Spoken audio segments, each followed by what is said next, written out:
Hey guys, we're here at the headquarters of N26 in Berlin, one of the world's leading digital banks, and we're about to meet their CTO, Patrick Kua, who's going to talk about his role in the company and N26 as the place to be for developers.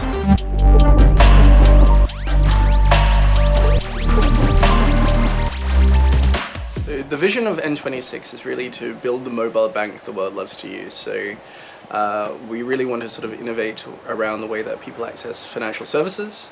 And in today's age, that really means with catering to people who are used to sort of mobile first kind of platforms. So we do have sort of a website and a web application, but a lot of our vision is really about making financial services accessible on your mobile device from the get-go.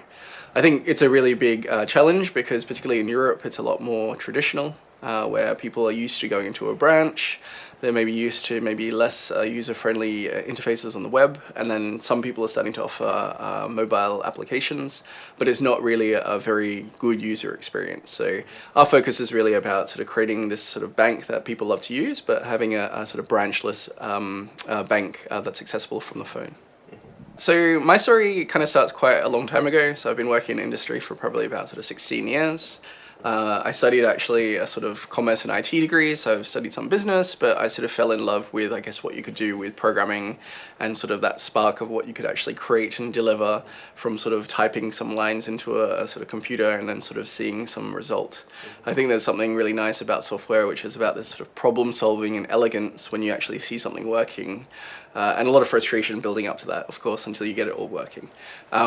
So I started with sort of Flight Centre in Australia, and then started working with Oracle, where I actually fell into sort of an early R&D centre of Oracle in Brisbane, in Australia. And I was sort of lucky enough to fall into a place where it was sort of very early, agile sort of experimentation. So my manager handed me the Extreme Programming Whitebook, so version 1. We were using the first version continuous integration server, cruise control back then, and first version JUnit in terms of sort of unit testing framework, which is now used all over. And you know, I think it was interesting for me because I think with an R&D project, you sort of have a lot of those problems that you might have with maybe a more classical waterfall type project. And I could sort of see maybe some of the problems we were trying to solve by adopting a bit more of an iterative, incremental sort of approach, given sort of a long research phase and sort of long discussion and delivery phase. So I ended up pursuing where I could actually do more of that, and then fell into ThoughtWorks. So ThoughtWorks, I guess, known for Martin Fowler as the chief scientist. So you know, he published a book on refactoring. He has books on enterprise integration patterns, and has a signature series about technology matters. And a lot of the ideas of continuous delivery came out of ThoughtWorks as well. So two ThoughtWorks alumni published the book on continuous delivery.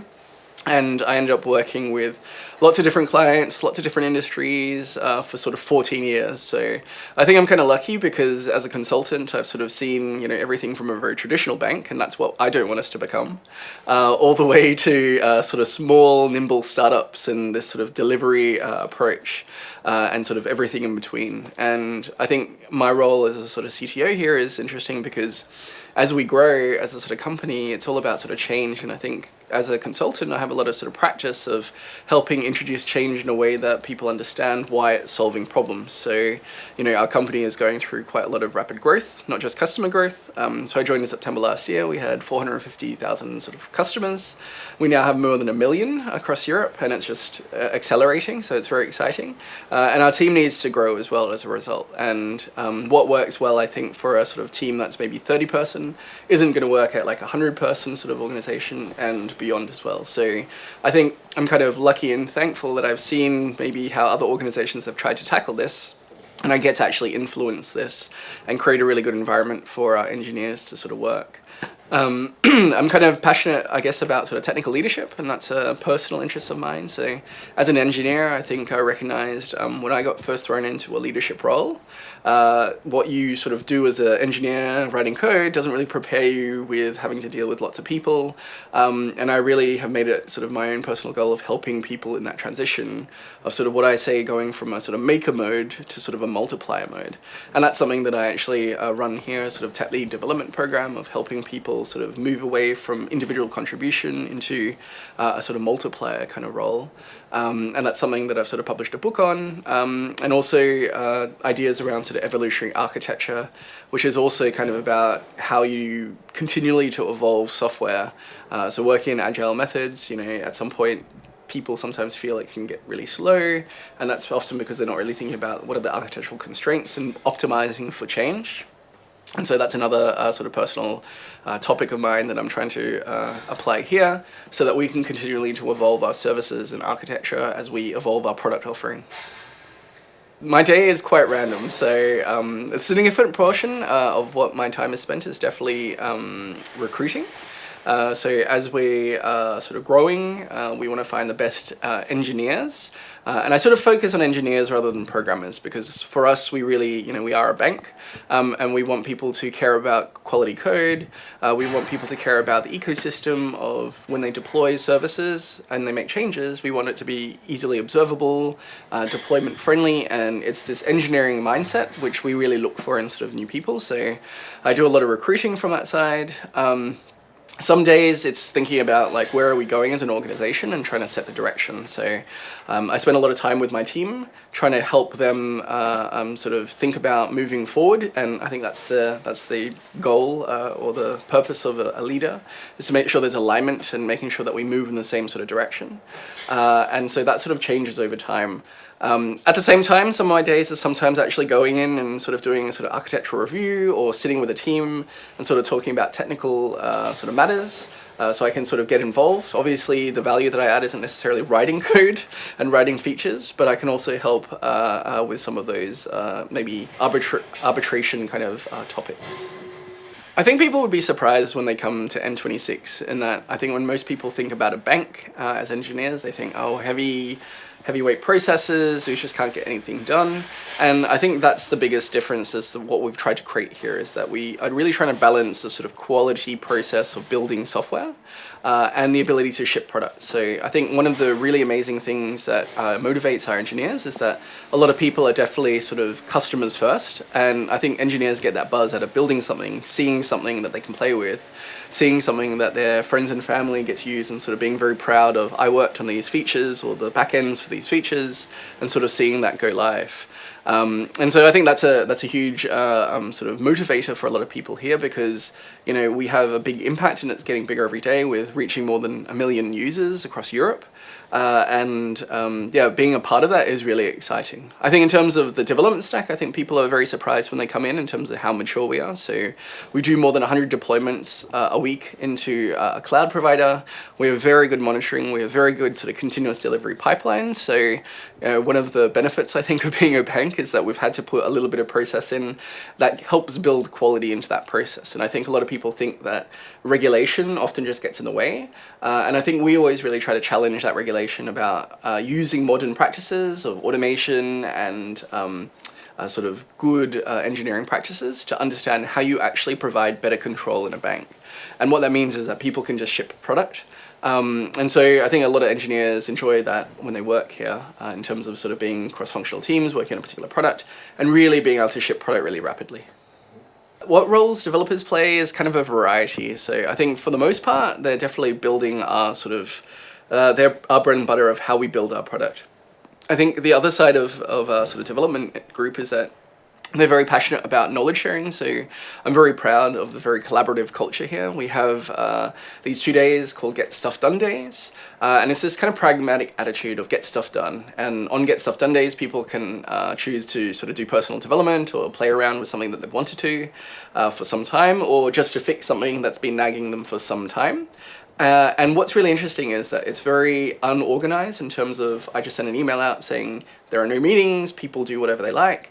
And it's amazing to see how many people still get together to sort of focus and work as a team to get something done. And I think that's a really strong sort of culture here of sort of collaboration, of teamwork, of getting stuff done.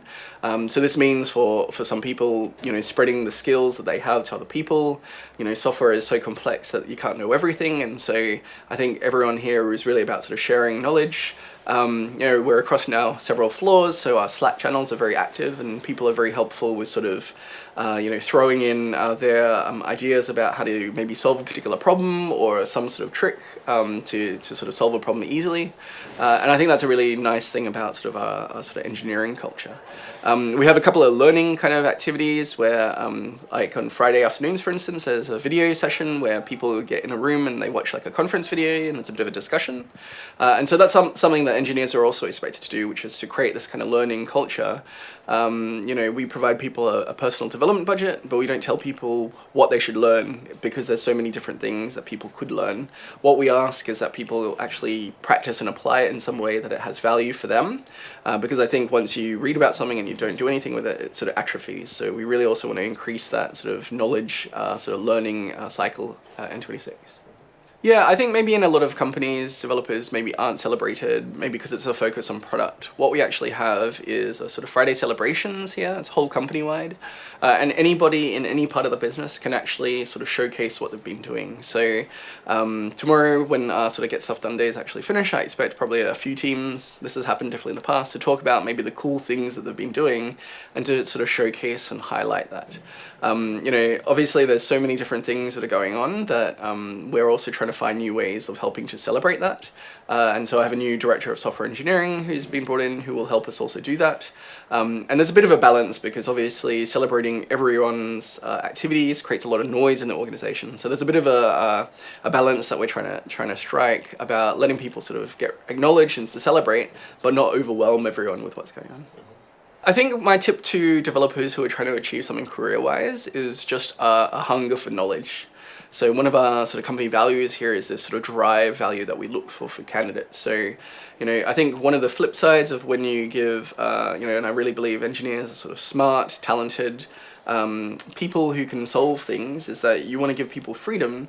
And I think one of the flip sides of freedom is that you also expect people to sort of try something and to learn something for themselves. So, I think a startup and our culture is probably not really suited for people who want like, here is the steps that I would do to learn these things, because there's just too many things. And the thing that I really underscore with people here is like growth here is really about like new skills and experiences that they've not had before. And we don't really want to box it into a sort of title or anything like that. So, some of our engineers who are maybe more back-end Kotlin might play around with, say, Android Kotlin because it's kind of similar and they can pair together for some of that. We have some people that are maybe going the other way of maybe more sort of front-end, sort of web stack that are starting to play around some of our back-end and deployments. And we think that's helpful because it spreads more knowledge across sort of different silos, but it also helps people grow.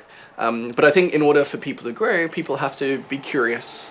And I think that's something that I've sort of learned over training, consulting, is that you really need to get people in a place where they can ask a question and then they might be willing to learn. And I think that's part of our sort of environment that we try to create here, of sort of empowered teams to let them do what they like, as long as they meet certain quality criteria, but how they achieve it and what they learn along that way is up to individuals, and that would be the biggest tip I would give to developers. So I think the most fascinating piece of code that I wrote was actually an automated test, and we were converting this kind of legacy application, which was two 40,000 line Perl scripts, and we were converting them into a set of different services, and we weren't quite sure about if we had any interesting regressions.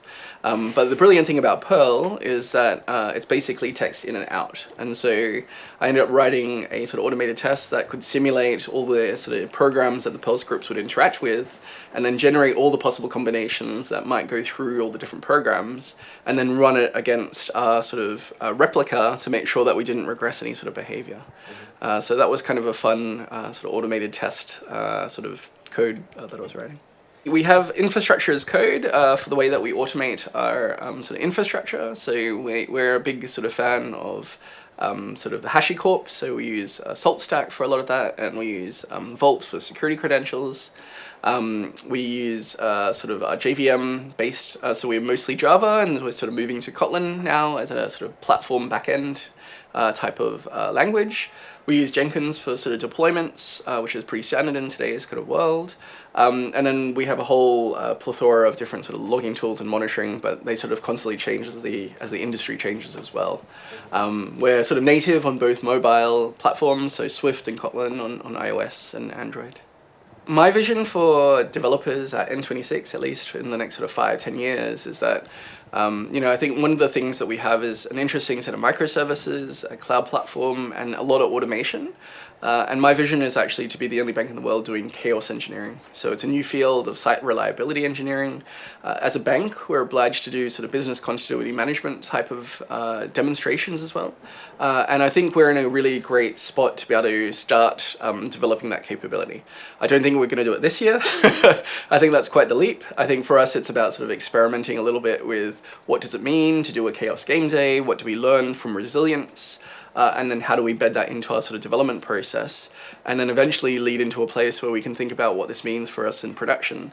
And so what this means is that developers will always be thinking about sort of resilience in production, and I think that's a really exciting place to be in a bank where often you don't think of banks as sort of fast moving and sort of innovative in that sort of sense.